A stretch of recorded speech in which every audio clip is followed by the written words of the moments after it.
Hello students, good evening. Welcome to Eduraise Pathshala. आज बेटा हम लोग सेट थ्योरी की क्लास नंबर 6 पढ़ेंगे। ठीक है, चलिए देखते हैं इसमें। तो सबसे पहला हेडिंग आपका आता है बेटा यूनियन ऑफ सेट्स। क्या आता है? Union of sets. तो इसको हम लोग समझते हैं कि यूनियन ऑफ सेट्स क्या होता है।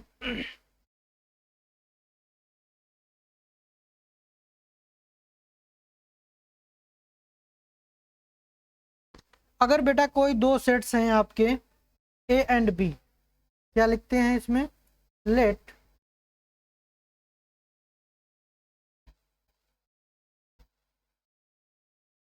डेफिनेशन समझ लीजिए। Let A and B be two sets. कितने सेट हैं? Two sets. The union of A and B, the union of A and B, the union of A and B is the set, is the set is the set which consists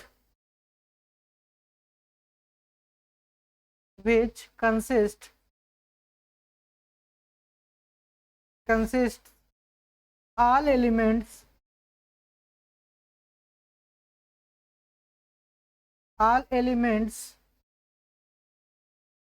of A and B, A and B। ठीक है, कहने का मतलब क्या, example के through मैं समझाता हूं आपको। जैसे मान लेते हैं बेटा, अरे इसमें थोड़ा और लिख लो। इट इज डिनोटेड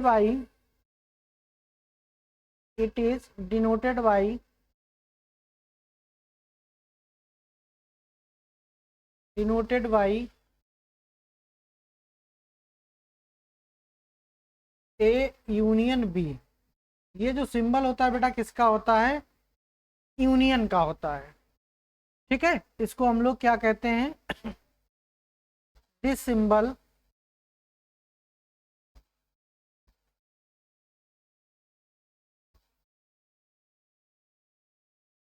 सिंबल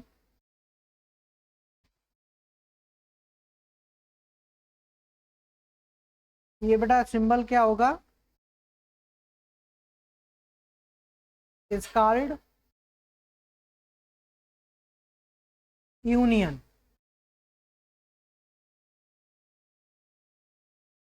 इसको बेटा हम लोग क्या बोलते हैं? यूनियन बोलते हैं। ठीक है, अब एग्जाम्पल के थ्रू समझ लेते हैं हम लोग। जैसे एग्जाम्पल ये है, हमारे पास कोई एक सेट दे रखा है। ए इज इक्वल टू 1 2 3 4, बोलो। और बी इज इक्वल टू दे रखा है हमारे पास क्या? 2 4 5। ठीक है, तो इसका हमें क्या निकालना है? A union B. तो ए यूनियन बी बेटा कैसे निकालेंगे? ए यूनियन बी, इसको ऐसे लिखेंगे और इसमें कंबाइंड एलिमेंट करके लिख देंगे। जैसे दोनों का कंबाइंड क्या हो जाएगा हमारे पास? 1 2 3 4 और 5।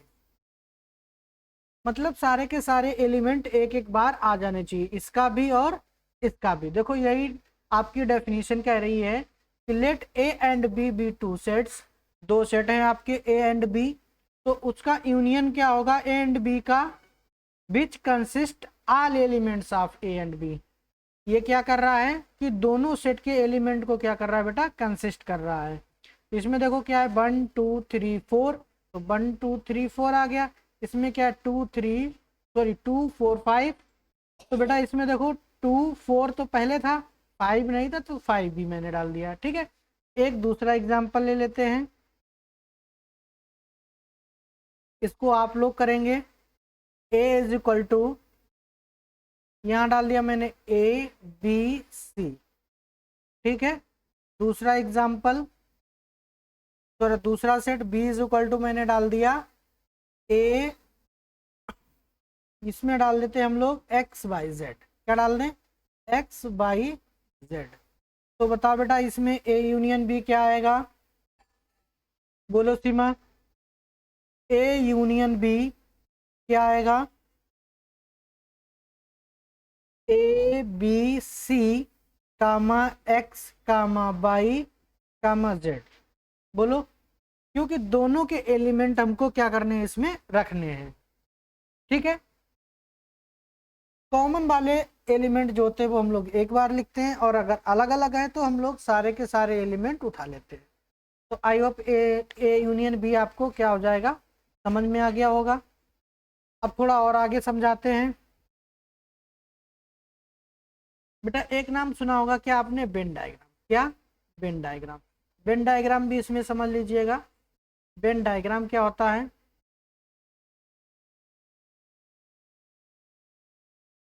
देखो A union B Venn diagram से भी समझ लेते हैं। जैसे मान लेते हैं कोई ये हमारा सेट है,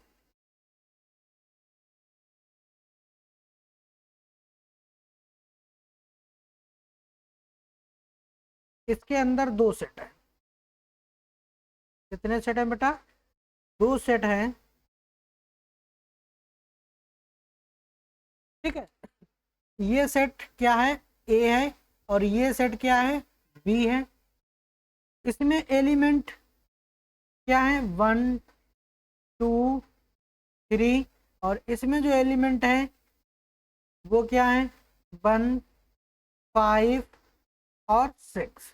बोलो, तो जो ए यूनियन बी होगा वो आपका क्या निकल के आएगा, ए यूनियन बी जो निकल के आएगा, यानी कि कंबाइंड ए और बी के एलिमेंट होंगे। तो क्या होगा, 1 होगा, 2 होगा, 3 होगा, और 5 होगा, 6 होगा। ठीक है, अगर इसी को बेटा हमको शेडेड रीजन में दिखाना है तो आप कैसे दिखाओगे ए यूनियन बी को? देखो इसको इस तरीके से दिखाएंगे। ये मैं दोबारा से बना लेता हूं।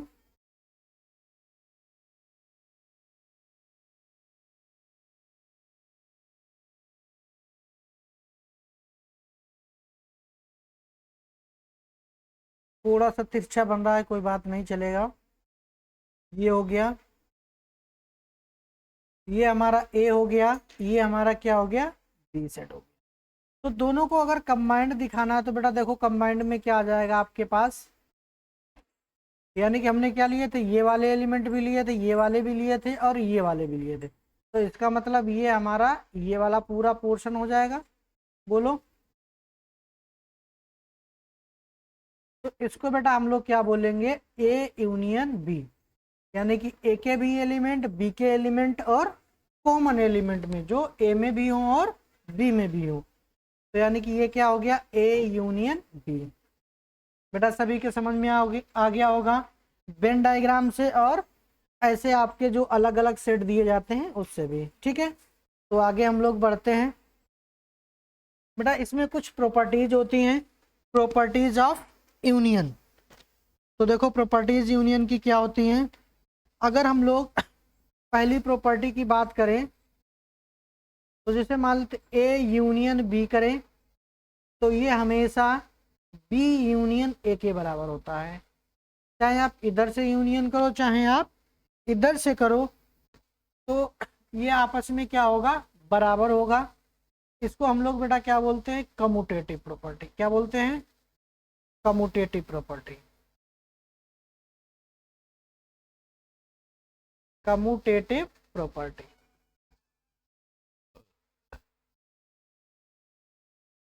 अब बेटा दूसरी प्रॉपर्टी हमारी क्या होगी, दूसरी प्रॉपर्टी देख लो। दूसरी प्रॉपर्टी अगर कोई तीन सेट है, ए यूनियन बी, इनका यूनियन करो, उसके बाद में एक आपने तीसरा सेट लिया सी, उसका यूनियन करो। ठीक है, या पहले इसका यूनियन बाद में करो और ब्रैकेट वाले का यूनियन पहले करो, जिसको हम लोग बोलते हैं ब्रैकेट की अदला बदली। ठीक है, पहले किसका कर लिया, ए बी का यूनियन कर लिया, फिर किसका किया, सी का किया, इसमें हमने पहले बी और सी का यूनियन कर लिया, फिर किसका किया, ए का किया। तो ये वैल्यू भी हमेशा क्या आती है, बराबर होती है। और इसका जो नाम होता है वो क्या होता है बेटा, एसोसिएटिव प्रॉपर्टी। क्या होता है, एसोसिएटिव, एसोसिएटिव प्रॉपर्टी। ये प्रॉपर्टी बहुत इंपॉर्टेंट है, ये याद होनी चाहिए, क्योंकि आगे अगर आप कंपटीशन का एग्ज़ाम देते हैं, किसी का भी, आप जेई का दें, आप एयरफोर्स का दें, आप एनडीए का एग्ज़ाम दें, ठीक है, तो उनमें ये प्रॉपर्टी आपको बहुत काम आएंगी सेट वाले चैप्टर में। आगे चल के यही प्रॉपर्टी आपको प्रोबेबिलिटी में भी देखने को मिलेंगी। जब आप प्रोबेबिलिटी का चैप्टर पढ़ेंगे तो यही प्रॉपर्टी वहाँ पे भी यूज होती हैं। तीसरी प्रॉपर्टी होती है बेटा कि अगर ए का यूनियन किसके साथ करें, पाई के साथ, किसके साथ करें बेटा, पाई के साथ करें, तो रिजल्ट में हमेशा ए ही मिलता है। कैसे, मान लेते हैं ए में 4 एलिमेंट है, 1 2 3 4, और फाई तुम्हारा खाली सेट होता है, तो अगर उसके साथ यूनियन करोगे तो आपको वही 4 एलिमेंट मिलेंगे। ठीक है, तो इसका नाम जो होता है वो बेटा क्या होता है, लॉ ऑफ आइडेंटिटी। इसका नाम क्या होता है, लॉ ऑफ आइडेंटिटी, आइडेंटिटी। ठीक है, आगे अब बात करते हैं चौथा। तो चौथी प्रॉपर्टी होती है वो आपकी क्या होती है कि अगर ए का यूनियन ए के साथ कर दें तो बेटा सेम मिलेगा। बोलो, वही मिलेगा, क्योंकि दोनों में सेम एलिमेंट होंगे, और एक एलिमेंट हम लोग सेट में एक ही बार लिख सकते हैं। अगर डबल बार आता है तो उसको हम लोग नहीं लिखते हैं। इसका नाम क्या होता है, आई डेपोटेंट लॉ। क्या होता है, आई डेपोटेंट लॉ। ठीक है,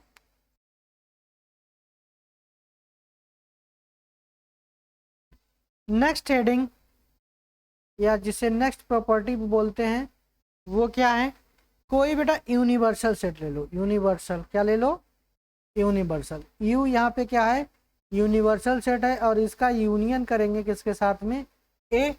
आपको पता है यूनिवर्सल सेट सबसे बड़ा होता है, तो हमेशा क्या आता है, यूनिवर्सल सेट ही आता है।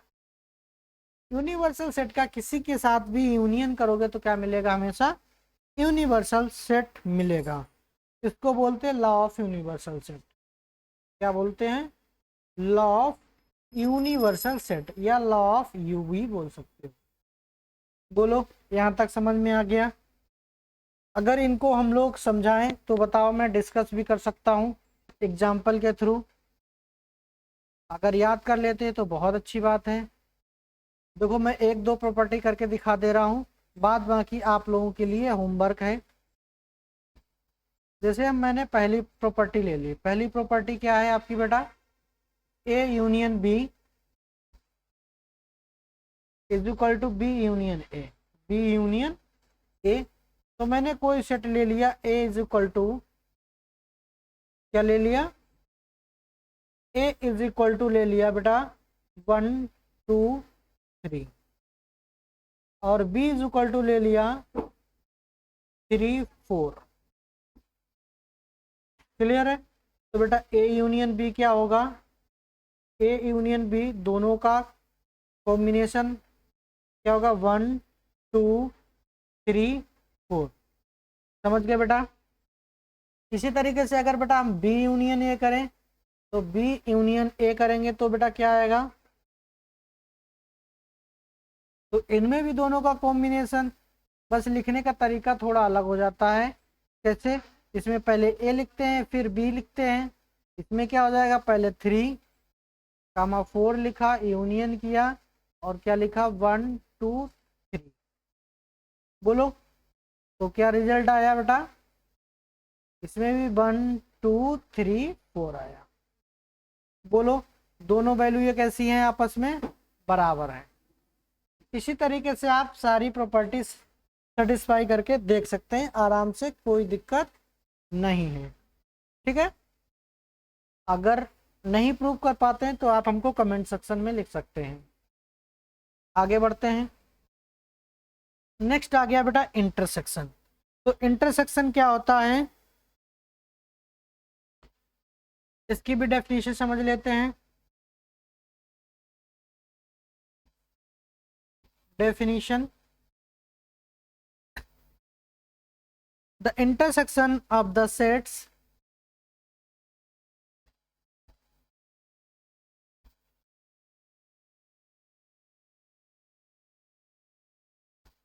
of the sets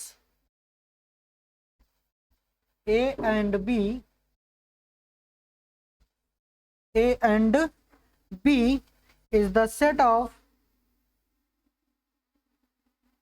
is the set of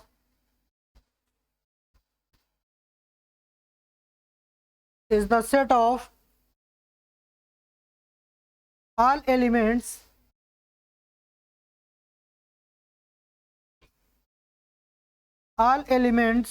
which are common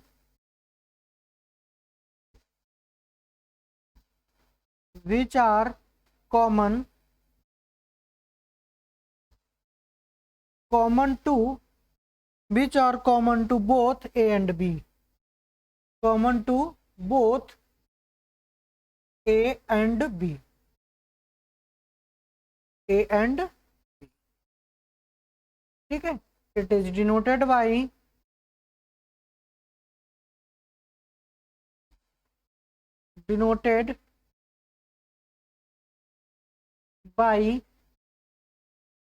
intersection B, ठीक है बेटा। इसको क्या बोलते हैं, द सिंबल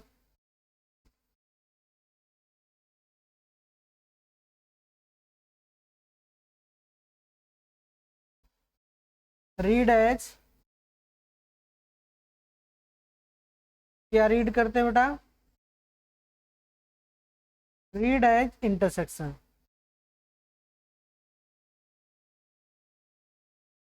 इंटरसेक्शन, ठीक है। तो ये डेफिनेशन हो गई बेटा। इसको एग्जांपल के थ्रू समझते हैं तो अच्छे से समझ में आ जाएगी। मान लेते हैं हमारे पास दो सेट हैं, example A is equal to 1 2 3 4 5, clear. B is equal to मैंने ले लिया 2 4 7 9 11, बोलो।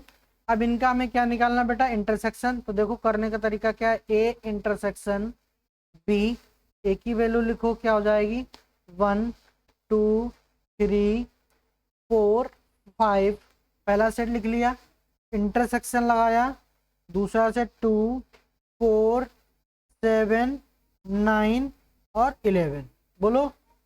अब इसमें बेटा क्या है, यूनियन में हम लोग क्या करते थे, एक एक एलिमेंट सभी से उठा लेते थे। कहने का मतलब है इसमें और इसमें के सारे एलिमेंट लिख लेते थे, और वो एक बार हम लोग वो रिपीट नहीं करना चाहिए, यानी कि इसके भी एलिमेंट आ जाए और इसके भी।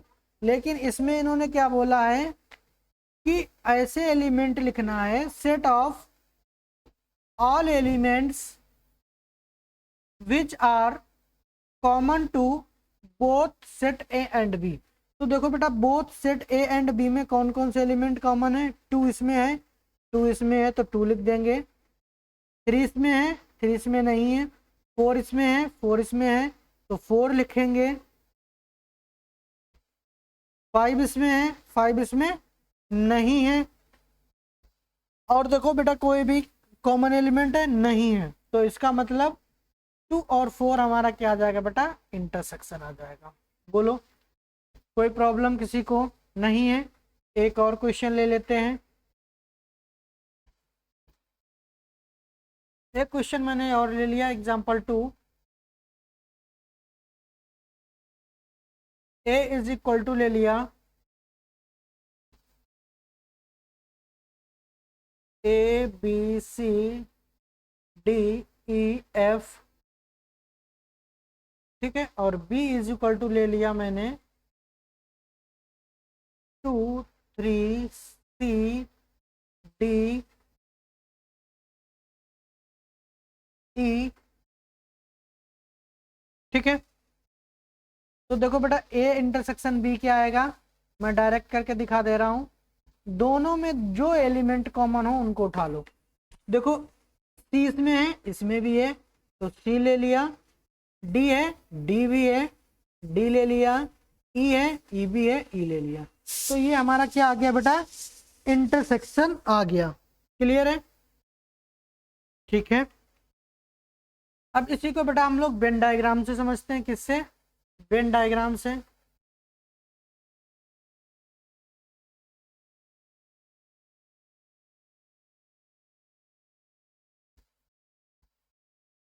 मान लेते ये मैंने एक सेट बनाया आपका,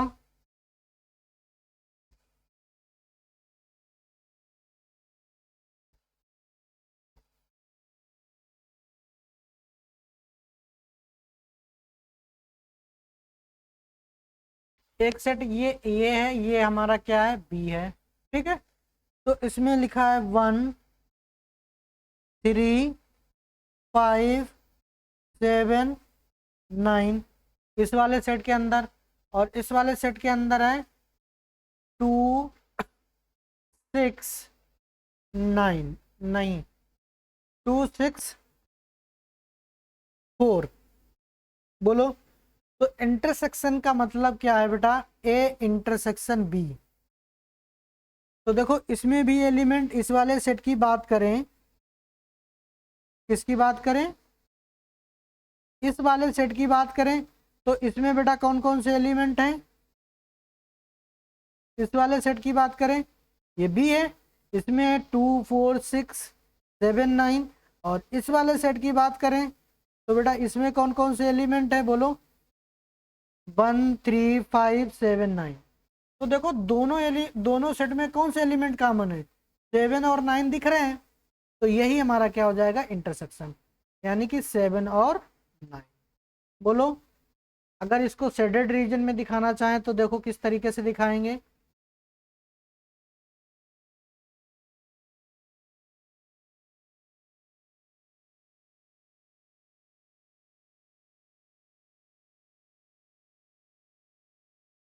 ये हो गया, ये हमारा ए है, ये हमारा बी है।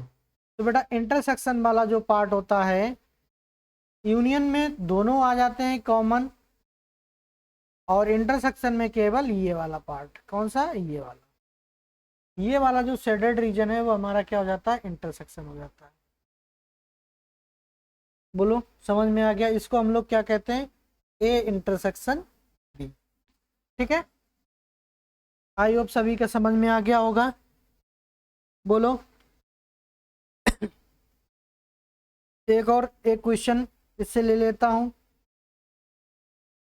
देखो क्वेश्चन क्या कह रहा है,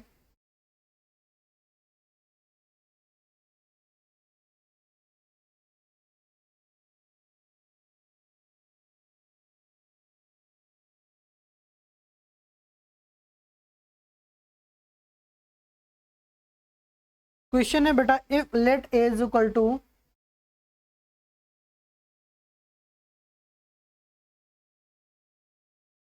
late A is equal to 1 to 10 है एलिमेंट, क्या है, 1 to 10, 1 कामा 2 कामा 3 कामा 4 कामा 5 6 7 8 9 और 10, ठीक है। And B is equal to, and B is equal to 2 3 5 7, 2 3 5 7। तो इन्होंने बोला है find A intersection B, find A intersection B and hence so that, and hence so that a intersection b is equal to b, a intersection b is equal to b, ठीक है। तो बेटा ए intersection B निकालेंगे, तो ए intersection B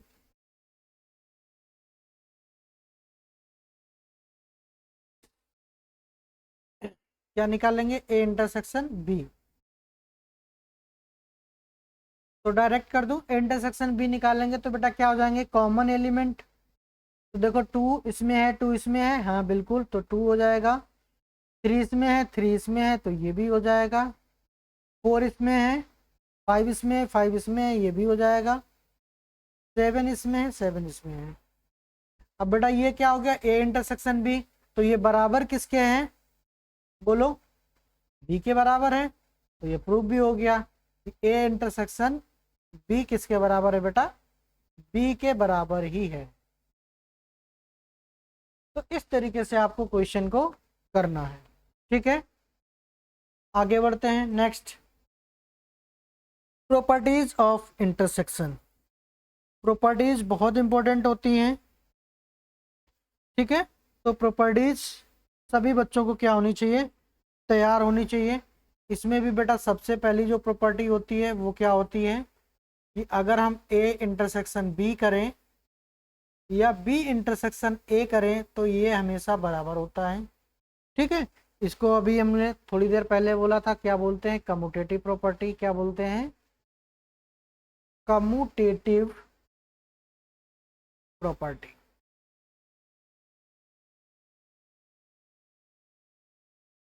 तो दूसरी property बेटा क्या होगी, एसोसिएटिव। ए इंटरसेक्शन बी कर लो पहले, फिर तीसरे एलिमेंट के साथ इंटरसेक्शन, ये भी हमेशा बराबर होता है A intersection B intersection C के बराबर। इसको बेटा क्या बोलते हैं, एसोसिएटिव प्रॉपर्टी। क्या बोलते हैं, एसोसिएटिव प्रॉपर्टी। बोलो, समझ गए होंगे। तीसरी प्रॉपर्टी जो है वो क्या है, अगर बेटा फाई का ए के साथ क्या करो, इंटरसेक्शन, फाई का इंटरसेक्शन ए के साथ करो तो हमेशा बेटा क्या मिलता है, फाई। क्योंकि इसमें हम लोग क्या ढूंढते हैं, कॉमन एलिमेंट। तो इसमें कितने भी एलिमेंट क्यों ना हो, अगर फाई के साथ इंटरसेक्शन करोगे तो रिजल्ट क्या मिलेगा, हमेशा फाई मिलेगा, ठीक है। और दूसरा, जो चौथी प्रॉपर्टी होती है उसको आप क्या बोलोगे, बोलो, अगर इंटरसेक्शन किसके साथ करें, यूनिवर्सल सेट।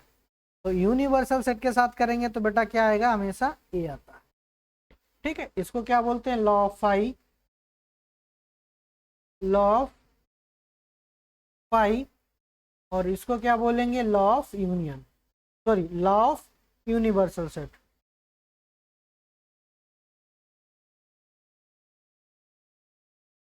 बोलो, यहां तक क्लियर हो गई प्रॉपर्टीज। नेक्स्ट आते हैं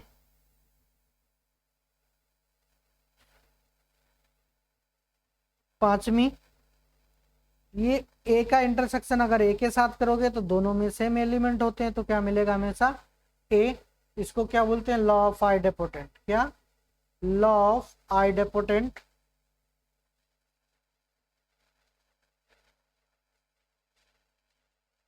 आइडेपोटेंट। एक इसमें और प्रॉपर्टी होती है 6, जो यूनियन और इंटरसेक्शन का कॉम्बिनेशन होती है। ये क्या होता है, A intersection B union C, ठीक है। तो ये किसके बराबर होता है, ए इंटरसेक्शन बी, एक ब्रैकेट में कर लीजिए, और union A intersection C, A intersection C, ठीक है। ये हम लोग इसको लिख सकते हैं, इसका नाम क्या है, डिस्ट्रीब्यूटिव लॉ।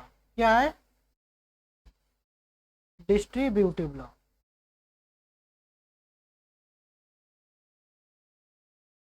ये आपको सारी प्रॉपर्टी क्या होनी चाहिए बेटा, याद होनी चाहिए। बोलो, आगे बढ़ जाएं, आगे बढ़ते हैं। नोट्स अच्छे से बनाइएगा, क्योंकि जब तक नोट्स नहीं होंगे तब तक आगे चल के आपको फिर प्रॉब्लम होगी। डिफरेंस ऑफ टू सेट्स क्या होता है, तो इसकी भी डेफिनेशन लिखवा देता हूँ, लिख लीजिए।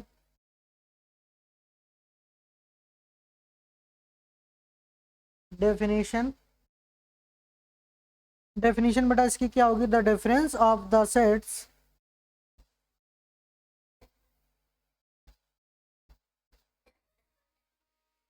the difference of the sets the difference of the sets a and b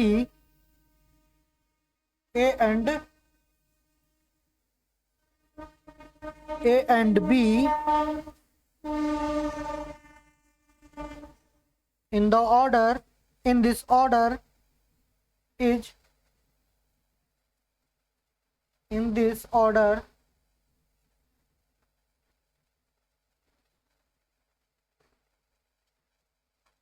is the set of elements the set of elements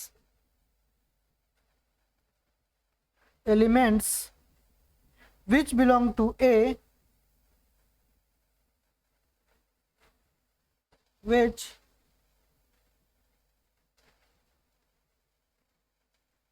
belong to A, but not to B, but not to B. Clear? इसको बेटा denote कैसे करते हैं, it is denoted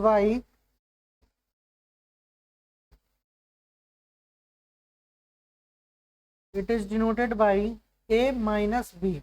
जिस तरीके से हम लोग माइनस का लगाते हैं वैसे यही हमारा किसका होता है, डिफरेंस का सिंबल होता है। इसको नॉर्मली इसी तरीके से डिनोट किया जाता है। तो अब ये हम एग्जाम्पल के थ्रू आपको समझाते हैं। थ्योरी शायद आपके समझ में ना आई हो, लेकिन एग्जाम्पल से समझाएंगे तो थ्योरी भी समझ में आ जाएगी। तो जैसे एग्जाम्पल ले लेते हैं हम लोग, let A is equal to 1 2 3 4 5 6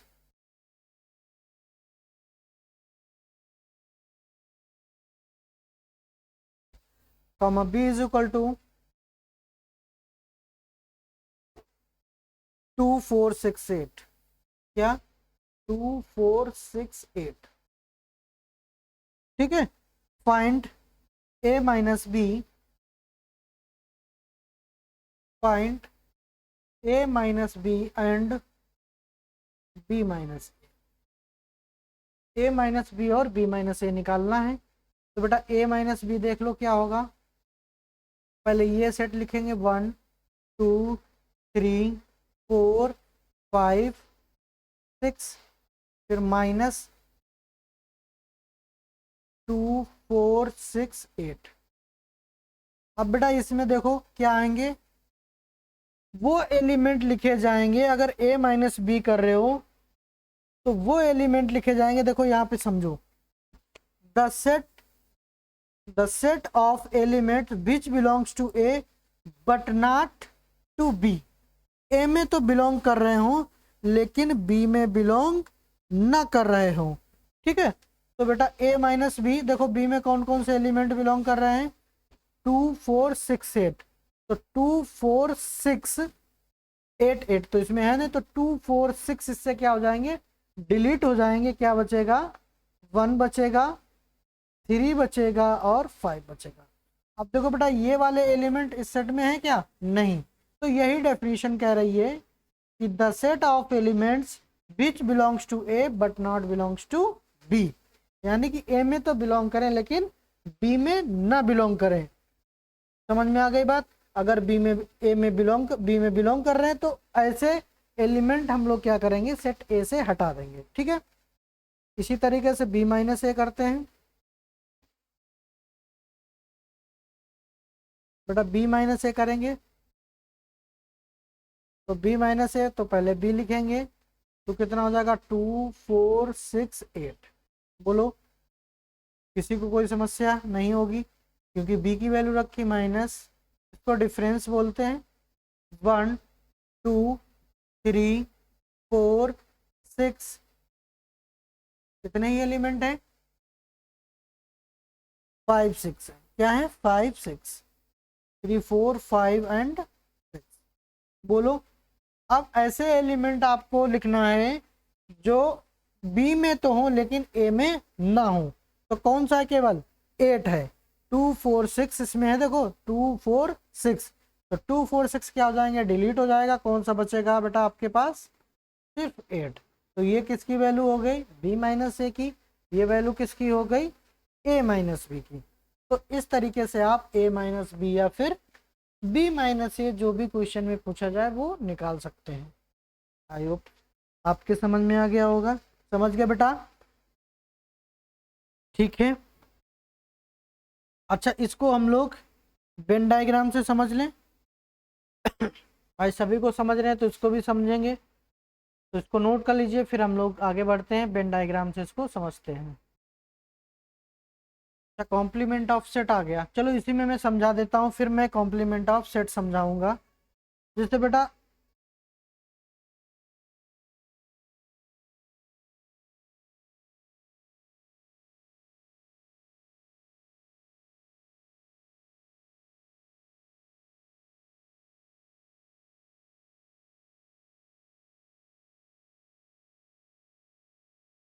ये मैंने बना दिया आपको।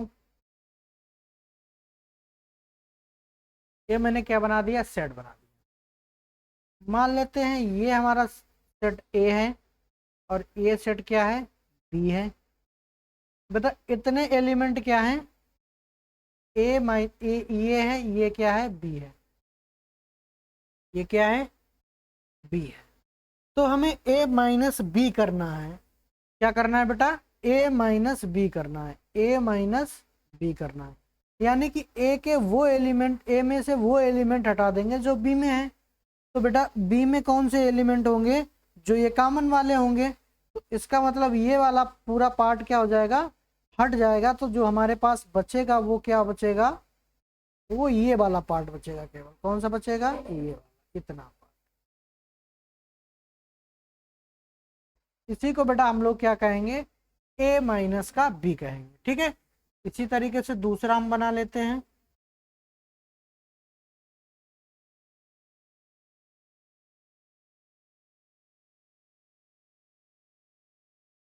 दूसरा बना लिया।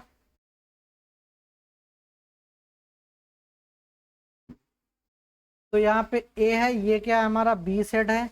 इसमें क्या निकालना है हमको? बी माइनस ए। क्या निकालना है बेटा? बी माइनस ए। तो बोलो इसमें कौन सा हो जाएगा एलिमेंट?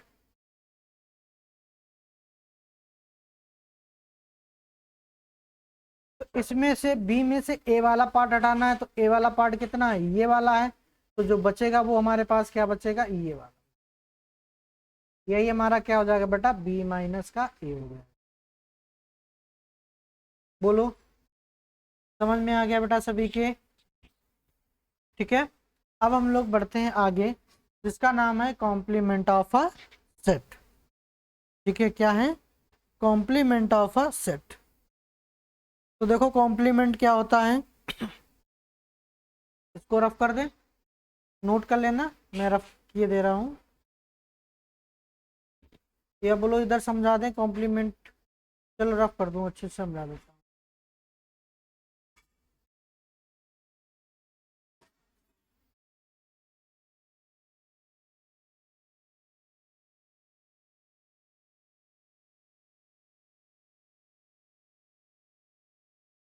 कॉम्प्लीमेंट सेट क्या होता है? क्या है कॉम्प्लीमेंट सेट?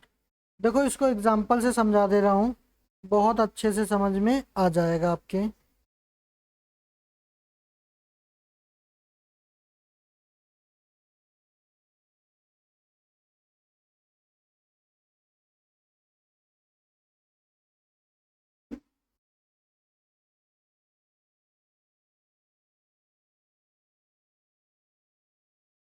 देखो मान लेते एग्जांपल से समझा रहा हूँ मैं। पेन कहाँ गया?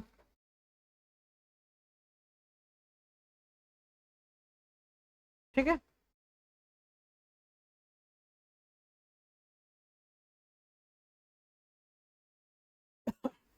मान लेते हैं हमारे पास ये क्या है,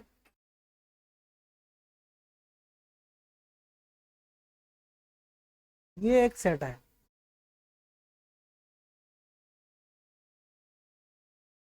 ये हमारा क्या है, यूनिवर्सल सेट। तो ये बड़ा सा सेट होता है, ये हमारा क्या होता है बेटा, यूनिवर्सल सेट। इसको हम लोग क्या बोलते हैं, यू। इसमें हमारे क्या होते हैं, एलिमेंट होते हैं, बोलो। और ये हमारा क्या है बेटा, ए है। ए क्या है, ए। तो ए का जो कॉम्प्लीमेंट होगा वो हमारा क्या होगा, वो हमारा ये वाला पार्ट होगा। इस यूनिवर्सल सेट से ए को अगर निकाल देंगे तो जो रिमेनिंग बचेगा वो हमारा क्या बचेगा, कॉम्प्लीमेंट। इसको हम लोग ए डैश से डिनोट करते हैं।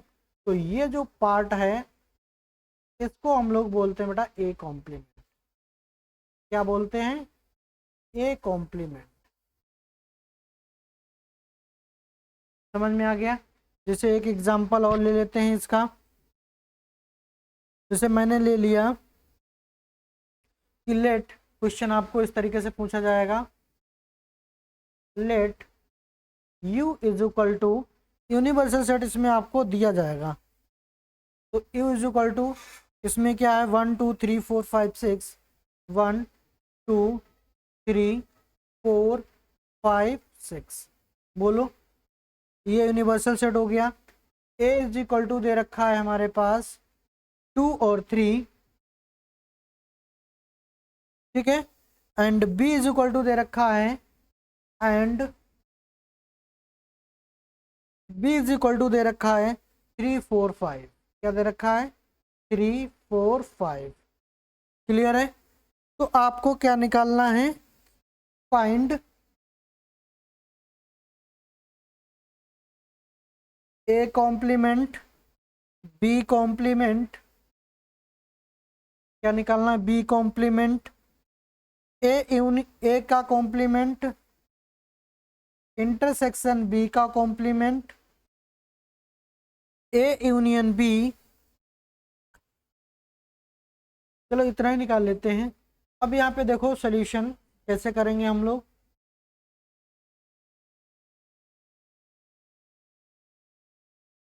सॉल्यूशन देखो कैसे करते हैं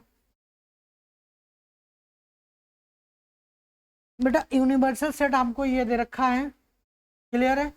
और ए ये दे रखा है, तो ए निकालेंगे कैसे, ए जो होगा ए डैश, ए डैश कैसे निकालेंगे, यूनिवर्सल सेट में से ये वाले एलिमेंट हम लोग डिलीट कर देते हैं।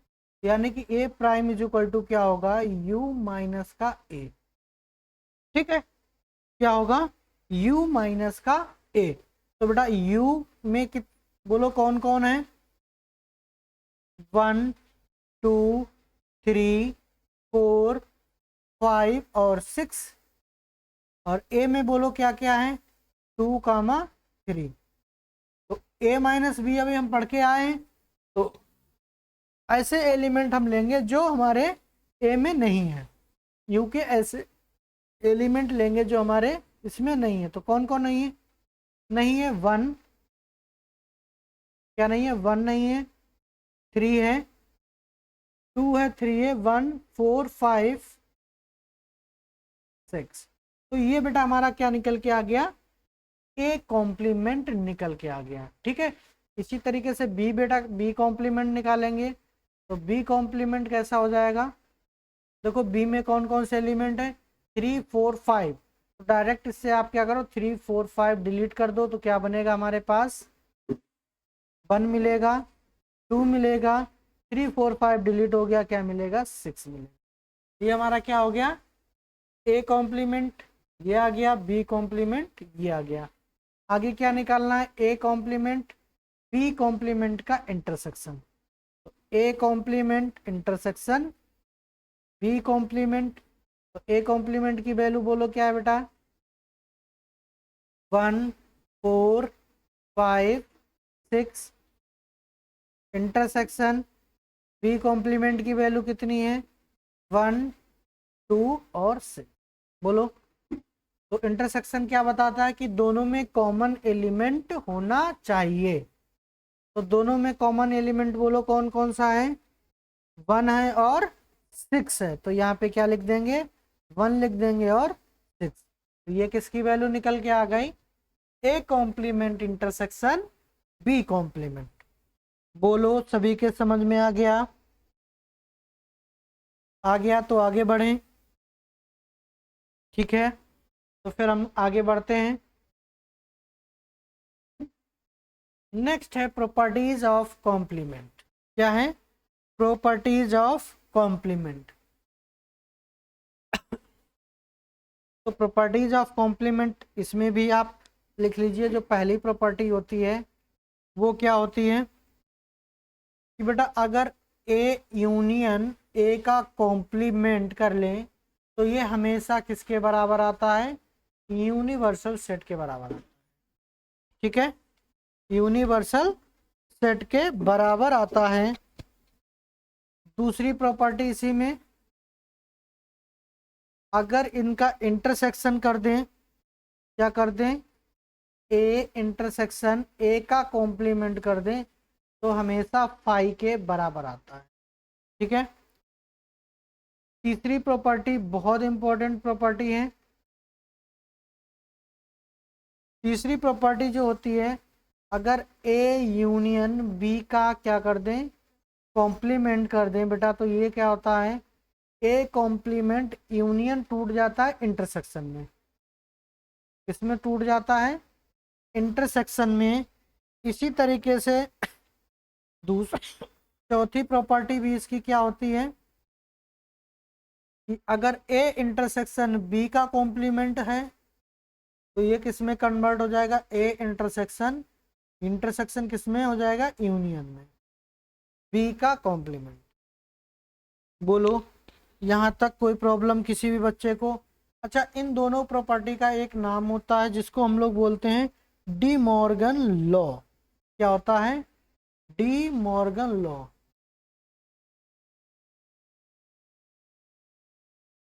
D Morgan's law. ठीक है, आगे नेक्स्ट पांचवी प्रॉपर्टी क्या कहती है कि अगर बेटा आपने कॉम्प्लीमेंट किया है किसी भी सेट का और उसका दोबारा से फिर से कॉम्प्लीमेंट कर दिया तो वापस से वही सेट आपका आ जाए। क्लियर है। नेक्स्ट जो है 6 प्रॉपर्टी, फाई का अगर कॉम्प्लीमेंट करो, नल सेट है कुछ नहीं है, उसका अगर कॉम्प्लीमेंट करो तो किसके बराबर आएगा, ये यूनिवर्सल सेट के बराबर हो जाता है। ठीक है, और यूनिवर्सल सेट का करोगे तो किसके बराबर आएगा, जाहिर सी बात है फाई के बराबर। यूनिवर्सल सेट का क्या करो, कॉम्प्लीमेंट करोगे तो किसके बराबर आएगा बेटा, फाई के बराबर। तो ये भी बहुत इंपॉर्टेंट प्रॉपर्टी है, इनको आप याद कर लीजिएगा। ठीक है, प्रूव भी कर सकते हो, प्रूव करना चाहो तो प्रूव कर सकते हो। अगर आप लोग कहेंगे कि सर प्रूव करा दीजिए तो मैं अगली क्लास में इनको प्रूव भी करा सकता हूँ। ठीक है, आगे बढ़ते हैं। अच्छा, तो आज यहीं तक था, प्रॉपर्टीज ऑफ कॉम्प्लीमेंट तक। कल अगर आप कहेंगे तो इनके प्रूफ करा देंगे, जो भी प्रॉपर्टीज मैंने कराई हैं। अगर प्रूफ नहीं चाहिए तो मैं इसके फिर क्या करेंगे, सीधे सीधे एक्सरसाइज सॉल्व कराऊंगा। तो आज के लिए गुड नाइट सभी स्टूडेंट्स को।